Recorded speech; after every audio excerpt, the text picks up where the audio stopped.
Hora de Saúde. Oferecimento. Neurogênesis. E Oncológica do Brasil. Tratamos o câncer. Cuidamos de você.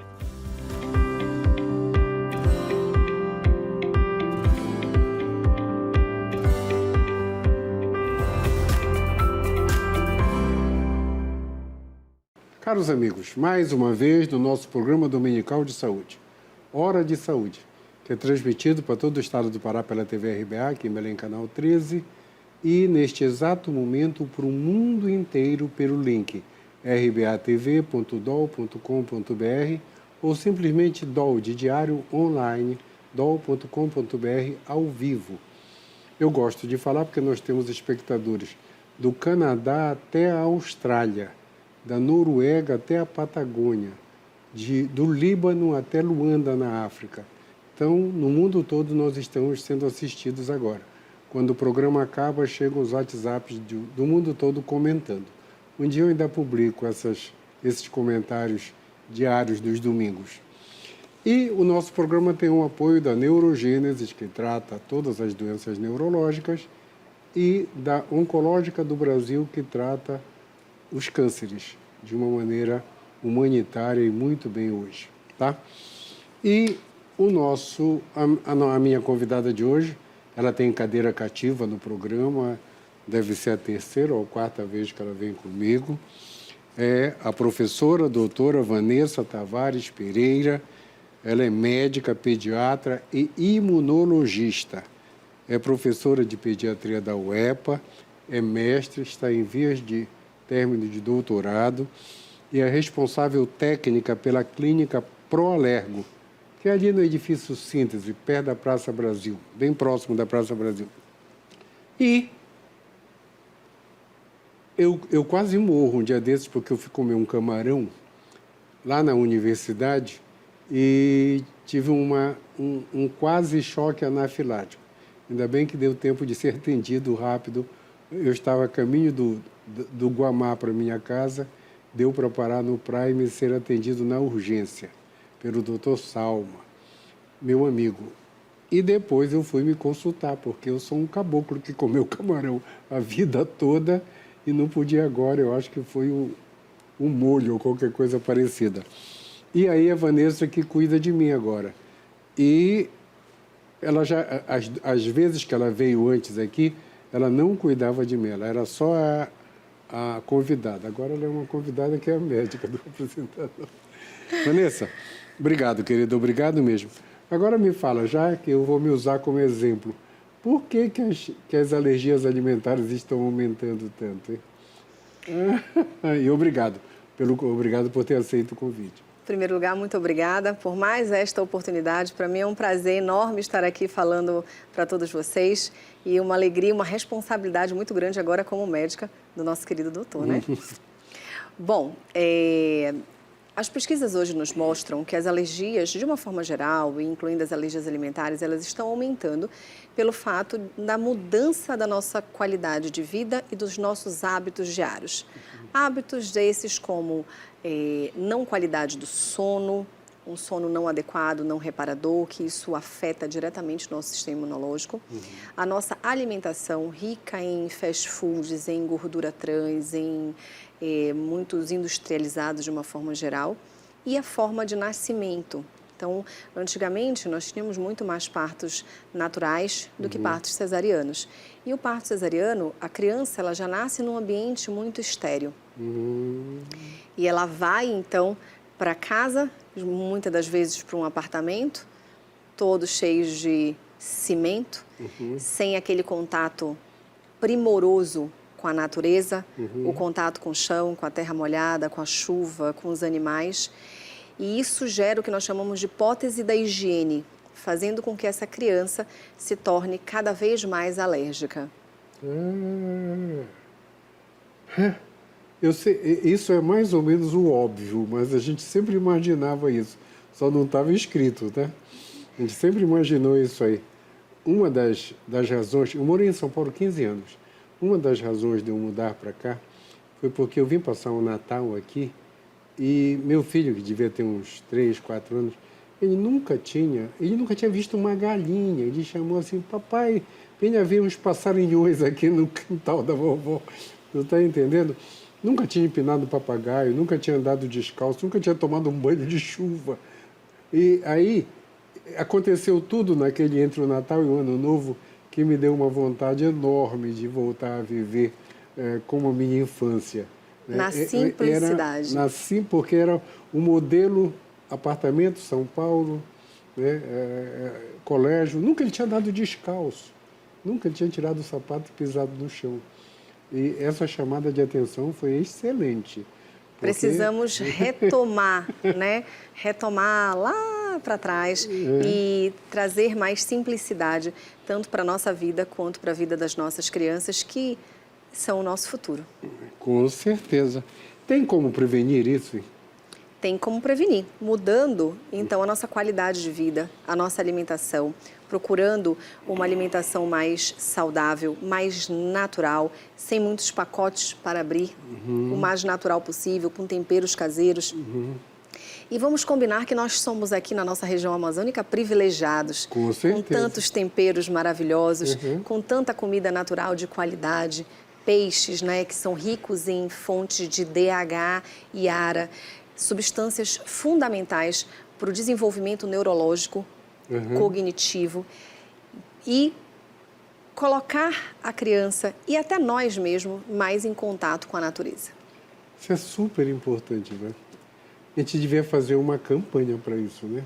Sim. Falar disso com frequência, tipo tela para autismo, tira da tela e melhora. Não só para autismo, como para as nossas crianças de uma forma geral e também para nós adultos, né?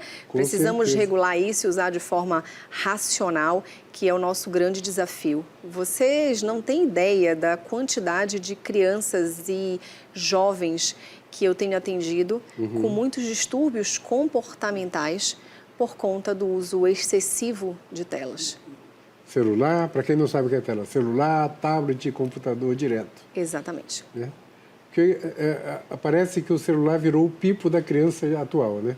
Chorou, dá o celular. E não é mais permitido aquela criança que chore, aquela criança ativa, aquela criança saudável, né?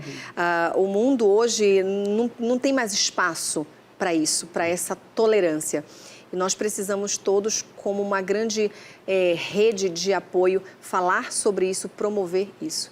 E o quanto isso é desafiador. Veja bem, eu trabalho com isso, eu estudo sobre isso, eu falo sobre isso dentro da minha casa. Eu tenho 2 filhos que têm acessos limitadíssimos a uso de celulares, de tablets, não tem televisão no quarto. Nós só temos uma televisão na sala e no nosso quarto, mas no quarto deles não tem televisão. Eles não têm, e eu estou com um de 10 anos, que não tem celular. Então, eu digo que eu estou remando contra uma maré. Certo. Mas eu tenho muita fé que as coisas elas vão começar a melhorar e nós somos esse grande agente transformador de pensamento e de mudança. Fantástico isso. Fantástico. Eu acho que a gente devia falar isso com muito mais frequência, né? Tem umas coisas de todo dia que eu falo que a gente precisa chamar atenção, bater na cabeça, ei, acorda, né? O básico precisa ser feito. Essa é uma das coisas, né? Um dia desses veio alguém aqui falar de doador de transplante, diminuir o doador. Onde já se viu? Diminuiu o doador de sangue, diminuiu o doador para transplante. Diminuiu vacinação. Você viu agora uma onda, né, de casos de meningite, inclusive com óbitos. Então, diminuiu a vacinação. O aleitamento materno, o ouro da alimentação. Com certeza. Um amigo meu, pesquisador, falou que vacina, depois da água, é a coisa mais importante para um ser humano. Exatamente. Com certeza. Falando agora do programa Tá para acabar, a gente não falou das alergias. Precisamos de outras. Mas isso aí é muito importante, muito importante. E Vanessa, rinite alérgica aumentou também, hein? Sim, as rinites alérgicas, elas aumentaram. As doenças respiratórias de uma forma geral. Rinite, asma, elas vêm assim num patamar de crescimento. Estamos vivendo num ambiente completamente industrializado. Dentro de uma cidade, né, de, enfim, alto alta poluição, alto grau de poluição. E isso, muitas das vezes, a gente acha que só vê em grandes centros urbanos. Não. Em muitas cidades do interior, a gente também já consegue ver, visualizar. Algumas que têm indústrias que fazem produção e liberam muitas impurezas e poluição para o ambiente, nós temos visto também isso, tá? Então, tem aumentado bastante. E dermatite atópica, como eles chamam, a alérgica? A dermatite atópica também. A dermatite atópica ela tem uma característica que ela geralmente se inicia na primeira infância, no comecinho da vida, e tende a melhorar muito com a idade. Muitas pessoas confundem um problema de pele e já associam logo com um quadro possivelmente de alergia alimentar. Mas nós precisamos entender que a dermatite atópica ela é muito mais profunda. Ela é uma doença multifatorial que a base, a pele, que inclusive a pele é o nosso maior órgão, e ela tem inúmeras funções. A função mais comum e mais conhecida é a função de barreira. Só que para ela ser barreira, ela precisa, como eu falo, ser um muro íntegro, sem buracos. Mas a pele da criança com dermatite atópica, ela já nasce de forma desestruturada. Então, formam-se como se fossem uns poros, espaços por essa pele, e a água que está toda embaixo, na epiderme, ela evapora. Então, fica aquela pele seca, aquela pele áspera. E a pele seca faz o quê? Coceira, prurido. E quando a criança coça, nós temos uma microbiota que mora na nossa pele. É uma microbiota do bem e geralmente muito rica num bichinho chamado Staphylococcus. Esse Staphylococcus, num indivíduo normal, ígido, ele geralmente está colonizado em 30%. No paciente com dermatite atópica, nós vemos 90% de colonização. Então, eu tenho uma hipercolonização. Quando há o prurido, quando há a coceira, eu lesiono mais ainda aquela barreira. E o estáfilo faz o quê? Encontra uma via de penetração. Ele penetra na pele. E formam-se placas avermelhadas, muito pruriginosas, que tendem a melhorar com a idade. Então, antes de você retirar qualquer alimento que seja, achando que aquilo está sendo a causa, hidrate a pele. Hidrate, sele a pele, principalmente até 3 minutos depois do banho. É o momento ideal para você fazer essa hidratação. Hidratantes adequados, sem parabenos, sem perfume, que possam aí fazer até uma dermatite de contato secundária nesse paciente com dermatite atópica. Qualquer dermatologista orienta isso aí? Tanto dermatologistas, quanto pediatras, quanto alergistas. Agora, claro, existem aqueles casos de uma dermatite atópica moderada, grave, que vão precisar de um especialista como o dermato e como alergista, porque hoje nós estamos numa fase maravilhosa. Nós temos muitos imunobiológicos, que são medicamentos de ponta, que fazem o tratamento, principalmente nesses casos graves. Com certeza. Ainda bem que houve uma evolução fantástica na ciência molecular, né? Fantástica nos tratamentos hoje em dia. O nosso primeiro tempo acabou, pessoal. Só um instantinho. Eu vou aproveitar esse término para fazer um agradecimento. Eu queria agradecer ao professor Eliomar, prefeito do campus da universidade. Eu queria agradecer ao professor José Luiz, da farmácia, que me cedeu uma centrífuga. O Olinaldo cedeu para a gente os ônibus da universidade, porque nessa sexta e sábado passado nós fomos para uma comunidade quilombola chamada Itacuruçá Menor, que é uma comunidade de Abaetetuba, e avaliamos a saúde de todas as pessoas. Temos peso, altura, o que é que eles comem. Aliás, a prevalência de obesidade é bem grande lá.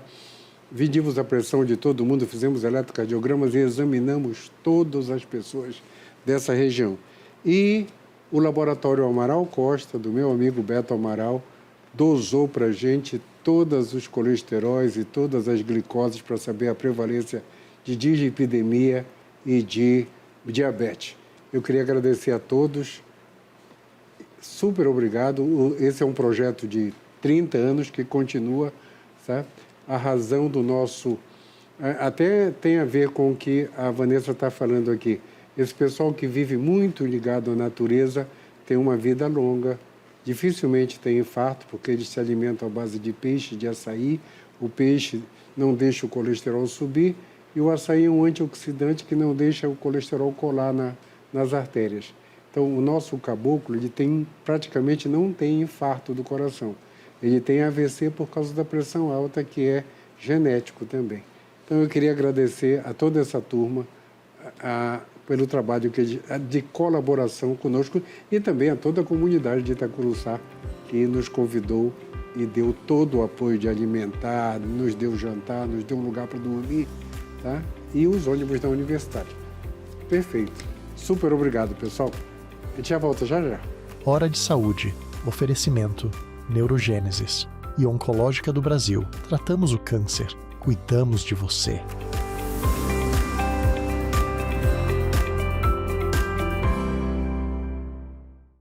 O tratamento do câncer é coisa séria e a Oncológica do Brasil é a maior rede de oncologia, home care, quimioterapia em suítes privativas. Oncológica do Brasil, tratamos o câncer, cuidamos de você.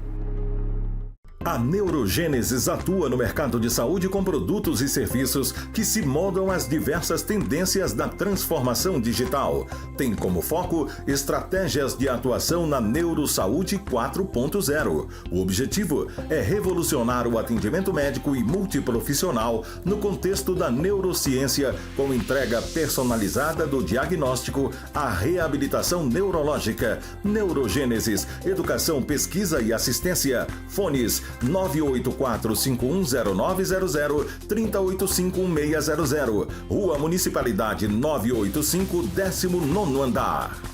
Hora de Saúde. Oferecimento Neurogênesis e Oncológica do Brasil. Tratamos o câncer. Cuidamos de você.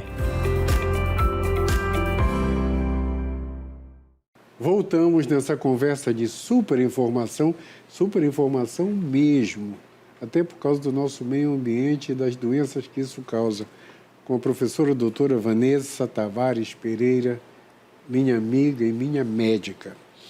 Vanessa, como trata alergia alimentar? Só tira a coisa e pronto? Uma ótima pergunta e uma grande oportunidade para nós atualizarmos a população, porque eu digo que essa é uma área que estamos em atualização constante, mas esses últimos 2 anos, muita coisa nova. O que antes a gente sentava e esperava, hoje nós fazemos o que nós chamamos de terapia preventiva, terapia proativa, e sabemos que o que existe, a plasticidade neuronal, e outras áreas existem as plasticidades, hoje nós sabemos que temos a plasticidade do sistema imunológico. Fantástico. Primeiro, nós precisamos fazer o diagnóstico correto. No seu caso, você é alérgico a camarão? Não. Mas se não tivesse investigado de forma correta e adequada... Nunca mais eu ia comer camarão. Até hoje, estaria com o rótulo de alérgico a camarão. Então, a primeira coisa que nós temos que fazer, nem toda reação que nós associamos àquele alimento, de fato, a causa foi aquele alimento e precisa ser investigado. Que foi uma reação, inclusive uma reação anafilática. Certo. O que você teve foi uma reação anafilática, né? Que precisou de atendimento e teria risco de vida se não tivesse sido atendido. Mas ela não necessariamente pode ter sido por uma alergia alimentar. Existem os cofatores das anafilaxias que podem ter levado a esse quadro. Certo. Tá? Então, principalmente, primeira coisa, diagnóstico correto. Fez o diagnóstico? Vamos lá. Se eu tenho um adulto que abre um quadro de alergia a camarão, caranguejo, polvo, lula, enfim, os crustáceos de uma forma geral, e, né, eles, e molúsculos, eles precisam de uma orientação do que nós chamamos de plano de ação. O que é o plano de ação? É um documento universal no qual o adulto vai receber por escrito quais são as medicações necessárias para ele portar em caso de uma urgência, que nós sabemos que a maioria ocorre de forma acidental, e, a depender da reação, qual medicamento ele vai fazer. Certo. Estes tipos de alimento, quando começam na faixa etária adulta, é mais difícil do adulto ficar tolerante, desse sistema imunológico ter esta plasticidade e conseguir a autotolerância. é mais difícil, mas um acompanhamento regular é necessário para a gente avaliar se essas dosagens estão reduzindo até o ponto de nós fazermos o que nós chamamos de teste de provocação oral, que é o teste padrão ouro do diagnóstico das alergias alimentares, como você mesmo foi submetido a um. Na minha área de trabalho, às vezes é super necessário que os pacientes usem aspirina. E tem um problema sério, a alergia à aspirina. E agora, todo mundo está falando em dessensibilizar para a aspirina, para aquela pessoa que precisa mesmo. Como é que é isso? Isso é o tratamento? Esse é o tratamento. A dessensibilização já é um tratamento preconizado, principalmente começou para os medicamentos. Né? Se nós temos uma grávida que tem uma doença como sífilis e que precisa fazer um tratamento, se nós temos um paciente que precisa fazer um tratamento com aspirina, como vou fazer se esse paciente é alérgico? Nós colocamos ele no ambiente hospitalar e nós fazemos a dessensibilização desse paciente. Porém, contudo, todavia, entretanto, para medicamento é um pouco mais delicado. Então, se esse paciente precisa fazer uma dose de antibiótico, nós vamos chegar naquela dose, ele vai fazer aquele medicamento pelo aquele período que ele precisa e depois ele não pode consumir, porque ele vai ter reação. Ele foi preparado para aquilo. Certo. Para o AS funciona de forma semelhante, mas se ele vai precisar fazer de uma forma mais contínua essa medicação, a gente também prepara e dessensibiliza esse paciente. Fantástico. Isso já é feito nos grandes centros, como São Paulo. Certo. Aqui a gente tem uma limitação muito grande. Nós precisamos, inclusive, falar sobre isso, estar junto enquanto sociedade, tanto a Sociedade de Alergia e Imunologia quanto a Sociedade de Cardiologia, para que nós consigamos promover isso e levar isso a mais pacientes. Com certeza, isso é muito importante. Eu ainda sou da diretoria da Sociedade Paraense de Cardiologia, pelo menos a gestão até o final do ano. Eu vou colocar isso na próxima reunião e te informo. Por favor. Me fala uma coisa. Sim, eu ia te falar da dessensibilização por... Quem tem que fazer isso? É o alergista? Sim, um alergista preparado, que muito investimento em curso, em formação e em local, porque nós precisamos ter um local muito estruturado para fazer essa dessensibilização. Eu faço muita dessensibilização para alimentos, né? E eu tenho um brilho nos olhos e um orgulho muito grande. São poucos centros que hoje ainda fazem isso no Brasil. E nós, aqui no Pará, já temos aproximadamente umas 10 crianças dessensibilizadas para a proteína do leite e umas 6 crianças dessensibilizadas para a proteína do ovo. Puxa. Crianças que eram anafiláticas, crianças que com contato mínimo inalatório, ou seja, o leite que está em ebulição lá na cozinha e ela passava pelo contato inalatório, ela tinha uma crise de anafilaxia, de choque anafilático, com risco de morte iminente. E são crianças que estão conseguindo tolerar. Hoje, a dessensibilização ela é preconizada em consenso a partir dos 5 anos de idade, mas tudo depende de cada caso. Hoje, aqui, a criança mais nova dessensibilizada tem 3 anos de idade. Puxa, isso é fantástico, Vanessa. Fantástico, a gente precisa informar isso aí. E não é só sobre comer. É sobre a liberdade que isso gera, sobre a inclusão que isso gera dentro de uma escola. Porque imagina essa criança ter que se alimentar, ter que ir no recreio, fazer o seu lanche isolado, porque existe o risco de uma contaminação. Então, isso realmente é algo que eu aprendi em São Paulo e coloco na minha prática diária. Não é fácil, é uma responsabilidade muito grande, porque é o que eu digo para os alunos. Você pegar uma anafilaxia no pronto-socorro, que você não causou, tá tudo certo. Mas você mexer com o sistema imunológico e ali causar uma anafilaxia, você tem que ter todo o preparo, que eu digo é igual um plano de voo. Você tem que estar preparado para absolutamente tudo. Mas o ganho que nós temos com isso é emocionante. E agora, o que nós dizemos para esperar para as alergias a castanhas, castanha do Pará, que é a nossa realidade, castanha de caju, enfim, as outras oleaginosas de uma forma geral, nós também temos a imunoterapia de baixa dose que nós podemos fazer nesses pacientes. Fantástico. Muito, que super... Tu vais ganhar uma cadeira cativa trimestral aqui para atualizar tudo isso. E, Vanessa, me fala uma coisa. Todo mundo fala em aumentar a imunidade. Existe isso? Existe um monte de remedinhos que com certeza as mães dão, né, para aumentar a imunidade. Bom, o básico precisa ser falado, o básico precisa ser feito. Alimentação adequada, sono adequado, atividades físicas, contato com a natureza, parto normal de preferência, quando indicado, enfim, né? E aleitamento materno exclusivo até os 6 meses e complementar até os 2 anos de idade. Isso daí, esse combo sendo bem feito, você já consegue melhorar muito a sua imunidade. Para as crianças que entram na escola e têm aquelas infecções de repetição, né? Precisam ser investigadas para os erros inatos da imunidade. Certo. Apesar de estarem no rol de doenças raras, o raro acontece e a gente pode sempre estar diante de um raro, então precisam ser investigados. Na ausência dessas doenças, hoje nós temos uns estudos com o que nós chamamos de lisados bacterianos, que promovem ali uma melhora desse sistema imunológico. Mas não vamos dar responsabilidade só a ele. Ele é um adjuvante do tratamento. Com certeza. Asma.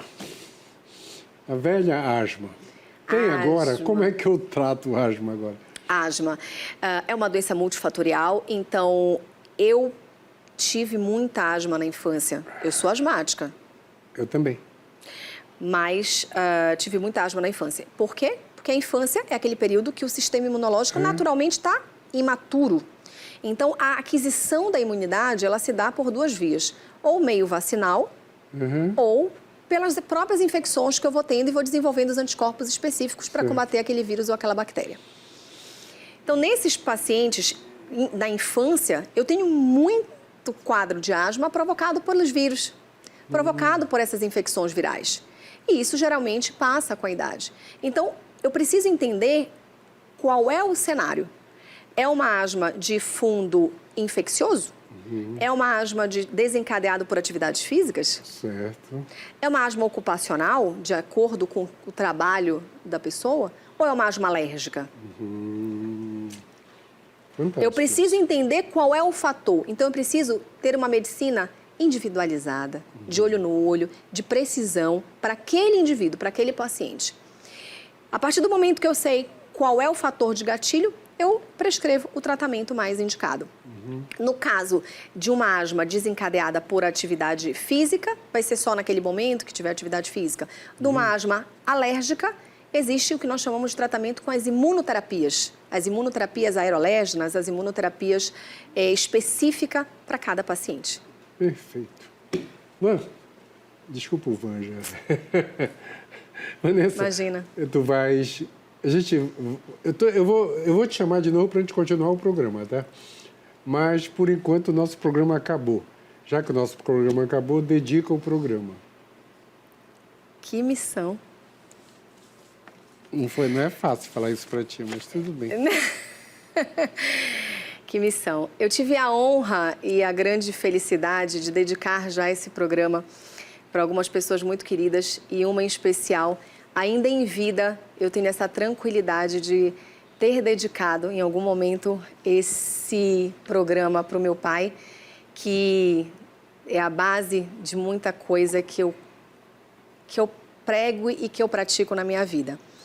E em especial, neste momento que o Papai do Céu chamou para perto dele para trabalhar lá em cima, né? É um momento muito emocionante e não teria como eu não dedicar para ele, que da onde quer que você esteja, Dr. Geraldo Pereira, a minha missão é continuar com o seu legado de professor, não só de professor da medicina, mas como professor da vida, da ética, da moral, da medicina humana, do olhar no olho e do servir ao outro. Eu tive a grande oportunidade e felicidade de ser sua filha. Que grande responsabilidade. Essa vai para você.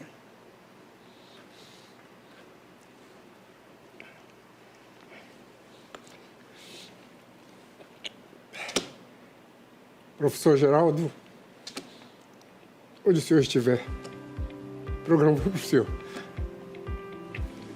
Como ela falou, um dia a gente se encontra.